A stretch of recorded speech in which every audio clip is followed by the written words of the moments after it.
As adults, when we think about our childhood, we only think about all the good memories, the laughs, the music, the videos, the Tooth Fairy, Santa Claus. We really don't sit down and think about, as children, we also thought a lot about what it would be to grow up.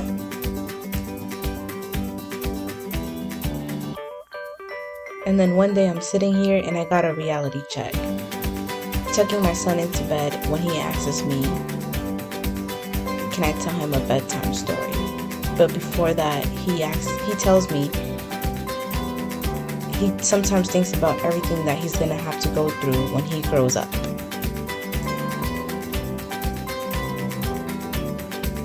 So son, I'm gonna tell you about the story how I became a successful psychologist and my journey.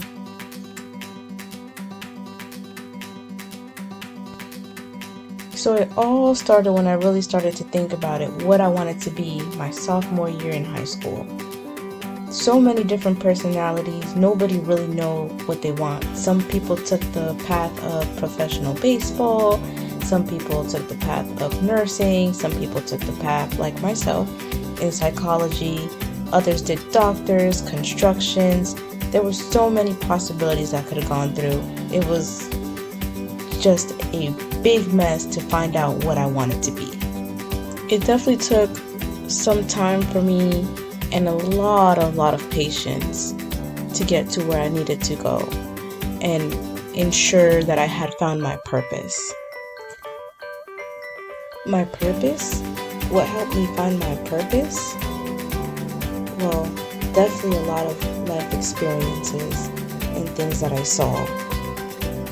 My first impulse was to just help.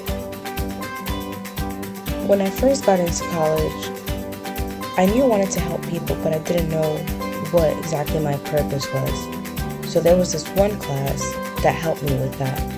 And it made me decide that my purpose was to help others grow and fight for whatever they're going through in their everyday life with my given talents of consistency, communication, and empathy, while furthering my education in psychology and understanding the human mind.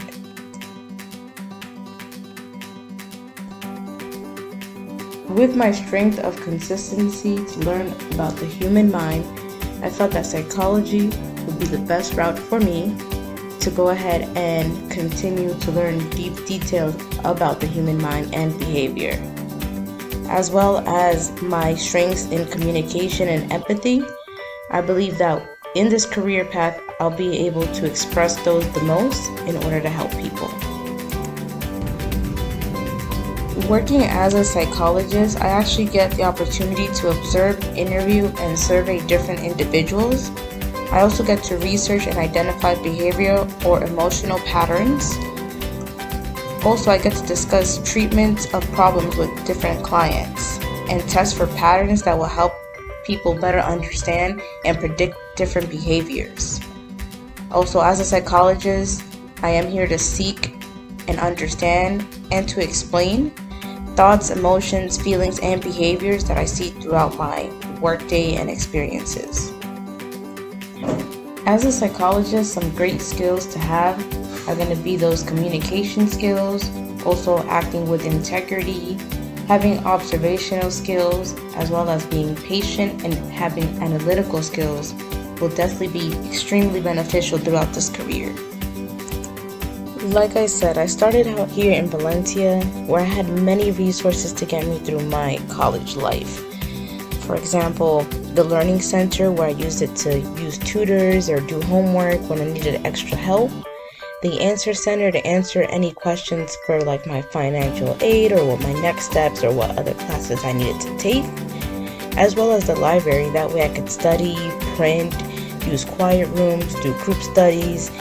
Really, all of that was there to help me, support me, and get me through my college life at Valencia.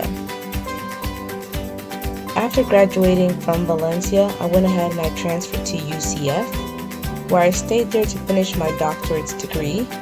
Throughout my school years, I went ahead and did a couple of interns to go ahead and gain that experience. That way I could ensure that I was ready for it when I was on my own. After that, I also took the test for my license.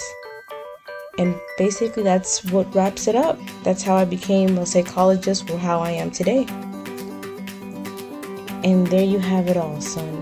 My whole journey on how I became this wonderful psychologist, well respected as well. Good night, son.